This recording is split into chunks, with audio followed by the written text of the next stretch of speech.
A Libras não é uma língua mundial? E aí, vamos conversar sobre isso? Vem comigo. Já fazem alguns meses que eu estou postando nas minhas redes sociais vídeos sobre a ASL, a Língua de Sinais Americana, ASL. Então, a partir disso, várias pessoas estão vindo nas minhas redes sociais me perguntarem, Professor Ranzula, então a Libras não é uma língua mundial? Como assim? Tem variação? Existem outras línguas de sinais? Então, estou recebendo essa pergunta de diversas pessoas. Meus seguidores, alguns que ainda não sabiam, estão percebendo que as línguas de sinais são diferentes, No caso, a Libras e a língua de sinais americana. Para você que já trabalha com Libras como professor, tradutor, intérprete, guia intérprete, instrutor, ou para você mesmo que já está aprendendo a língua de sinais há algum tempo, ou você que está começando agora, você já recebeu essa pergunta? Já te perguntaram? Ei, a Libras não é uma língua mundial? Cada país, então, tem uma língua de sinais? Como assim? Já te perguntaram isso? Então, para vocês que estão nas minhas redes sociais, que estão me acompanhando, tem percebido que eu estou aqui há 1 ano nos Estados Unidos. Eu vim para cá com o objetivo de aprender a ASL, a língua de sinais americana, e também aprender o inglês. E eu estou aqui na busca, cada dia aprendendo um sinal novo, aprendendo uma palavra nova. E eu quero nesse vídeo compartilhar com vocês um pouquinho desse processo da Libras e da ASL, como são línguas diferentes, Então eu quero compartilhar com vocês alguns sinais que eu tenho achado incrível na língua de sinais americana e também alguns que é estranho, É claro que é uma estranheza baseada na Libras, mas não quer dizer que isso está errado, É um aspecto cultural da língua de sinais americana. Da mesma forma, se um americano, usuário da língua de sinais, olhar para nós, sinalizantes da Libras, vão achar também alguns sinais estranhos. Vem comigo. Tem um sinal na língua de sinais americana, na ASL, que quando eu vi pela primeira vez, eu achei um sinal muito bonito. Este é o sinal. Olha aí, façam comigo. Este é o sinal. Você conhece esse sinal? Olha aí, 2 dedos indicador, Esse é o sinal de from. Isso significa, na língua portuguesa, traduzindo, originário, Exemplo, num contexto, na Libras. Ei, você é de onde? Você é de onde? Você é de que cidade, que país, que estado? De onde você é? E na ASL, na língua de sinais americana, seria Where are you from? Ou seja, de onde você é? Eu achei esse sinal muito bonito. Diferente, E aí, essa palavra from na tradução para o nosso português é originário, Na língua de sinais a gente usa o sinal de onde. Eu achei muito bonito. Outro sinal na língua de sinais americana que eu vi, que eu achei estranho. Quando eu vi pela primeira vez, eu achei estranho. Este sinal aqui, O que você acha que é isso? Você pensa que isso é o sinal de falar, Não, isso não é o sinal de falar. Isso, de fato, é o sinal de ouvir. Estranho, não é? Olha aí. Ouvir. Exato. Isso é o sinal de ouvir em língua de sinais americana. Então, na língua de sinais americana, pergunta: Are you there for hearing? Ou seja, você é surdo ou você é ouvinte? Em Libras, Você é surdo ou você é ouvinte? Esse é o sinal. Nós sinalizamos assim, E em ASL, dessa forma. Bem interessante, Então, a primeira vez que eu vi esse sinal, de ouvinte assim, eu achei muito estranho. Ele parece o sinal de falar, para nós, usuários da Libras. Eu fico pensando, será que talvez esse sinal antigamente significava o sinal de falar, Porque ele está relacionado aqui, à boca, próximo aonde se pronuncia, as palavras. Isso é só uma cogitação. Eu achei muito legal e são essas experiências que eu estou tendo e estou aprendendo, e essas variações faz parte. Você está gostando também de aprender aqui? Percebe essas diferenças, então, das línguas de sinais, como são completamente diferentes? Outro exemplo, o sinal de mãe em ASL, mãe, Completamente diferente. Outro sinal de pai, e o sinal de pai, né? Mother e father, não é? Em inglês, em ASL.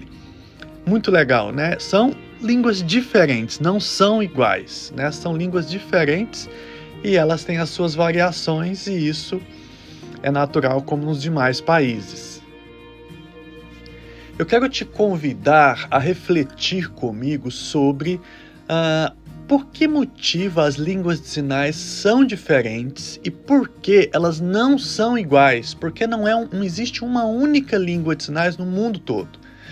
Às vezes as pessoas perguntam para nós, né, e já afirmam, né, seria tão bom se a língua de sinais fosse uma só no mundo todo. Seria muito mais fácil. O fato de ter várias línguas de sinais é muito difícil, ter que aprender todas. E aí nós podemos responder isso, né, contextualizando. Exemplo, né, no Brasil fala-se a língua portuguesa, certo? Nos Estados Unidos fala-se o inglês. No Paraguai falam-se o espanhol. Que mais? Na França fala-se o francês. E assim sucessivamente. Cada país tem a sua língua. E por que que na língua de sinais tem que ser uma única língua de sinais para o planeta todo? Isso não acontece. As línguas existem as suas variações. Vamos refletir juntos agora numa perspectiva maior quando indagam isso. Por que que as línguas de sinais são diferentes? Por que que elas não são uma única língua de sinais? Não é uma única língua de sinais. Vamos pensar agora numa perspectiva do processo de colonização, os processos de colonização. Vamos pensar um pouco por essa linha de raciocínio, né? Todo esse processo partindo aí da Europa. Exemplo, no Brasil, nós temos, né, aí a nossa história, onde nos relata que os portugueses, né, vieram para o Brasil, para esse território, né, hoje, onde é o Brasil, e trouxeram com eles a língua portuguesa, e essa língua permanece até hoje, né? Temos a Espanha, onde também veio aqui para a América do Sul, né, e trouxe o espanhol para os demais países, né, aqui da América do Sul, e esses países permanecem falando aí o espanhol. Temos agora aqui nos Estados Unidos, né, quando os ingleses vêm, né, e trazem o inglês permanece aqui no país, né, falam o inglês. É claro que essas línguas, né, sofreram algumas mudanças, né, no processo, né, histórico, linguístico, e isso é natural. Então, nesse processo de colonização, de globalização, através, né, das viagens aí mercantis, né, as rotas marítimas, não carregavam com eles, nesse processo, as línguas de sinais, carregavam aí as línguas de modalidade oral auditiva, né, português, inglês, espanhol, e são línguas, né, que foram expandidas muito mais rápido do que as línguas de sinais, né, como Portugal trazendo o português, né, a Espanha trazendo aí o espanhol para os demais países aqui da América Latina, não é? Os ingleses trazendo o inglês para os Estados Unidos. Então esse processo aconteceu muito rápido. Já com as línguas de sinais, esse processo foi muito mais moroso, não é? Não foi como as línguas de modalidade oral auditiva. Exemplo, o Brasil. O Brasil fala-se, né, o português, e o Portugal, não é, também fala o português, certo? Mas existem algumas diferenças, né? Existem algumas palavras que têm significado diferente e o sotaque também tem a sua variação, não é? Já nas línguas de sinais, no exemplo, a língua de sinais aqui no território brasileiro, não é?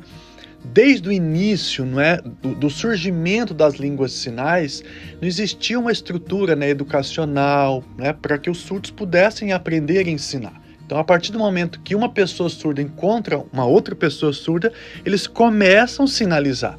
Também dentro das casas, né, no seio ali familiar, né, havia necessidade de se comunicar com uma língua de sinais, né? Então, parte assim, surgindo as línguas de sinais, baseada nessa necessidade humana da comunicação, certo? Isso acontece simultaneamente nos demais países. Exemplo, em Portugal, né, quando um surdo encontra um outro surdo, começa então a sinalizar. Ou em um seio familiar, né, o sujeito surdo com os seus parentes, né? Exemplo, sinal de galinha, né, o sinal de boi, sinais bem simples na época, onde havia necessidade de estabelecer uma comunicação. E aí, assim, a língua de sinais começa a surgir, né? Elas começam a surgir. E isso acontece de modo simultâneo em cada país, né? E aí, assim, cada país vai constituir a sua língua de sinais. Por isso, elas não são iguais, certo? Já nas línguas de modalidade oral auditiva, isso acontecia de um processo diferente. Como eu relatei antes, né, o Portugal vindo para o Brasil, trazendo o português, né, nesse processo de colonização. E aí nós tínhamos o rádio, né, que é um elemento tecnológico que contribuiu muito para essa expansão das línguas de modalidade oral auditiva. E isso acontecia de forma muito mais rápida comparado com as línguas de sinais. Era uma tecnologia muito simples, básica, mas contribuiu muito para esse avanço e expansão das línguas de modalidade oral auditiva. Hoje, não é, numa idade contemporânea, nós temos aí, né, a internet e outras tecnologias mais que contribuem para a expansão das línguas de sinais, onde os surdos podem aí, né, se comunicar e assim fazer com que os empréstimos linguísticos entre as línguas de sinais aconteçam. Ainda nessas variações das línguas de sinais, eu quero mostrar para vocês o alfabeto da Libras e da ASL. Vamos ver? Vem comigo.